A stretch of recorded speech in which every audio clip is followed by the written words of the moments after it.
Լեռնային Ղարաբաղի կրթության եւ գիտության նախարարությունը Ստեփանակերտի տարրական դասարանների աշակերտներին պարտադրում է 45,000 դրամանոց համազգեստ կրել։ Ստեփանակերտի տարրական դասարաններում սովորում է 3,000 աշակերտ։ Այս որոշումը ծնողների մոտ դժգոհություն է առաջացրել։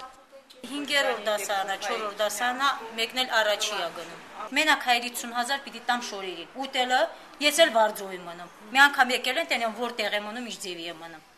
Չէ,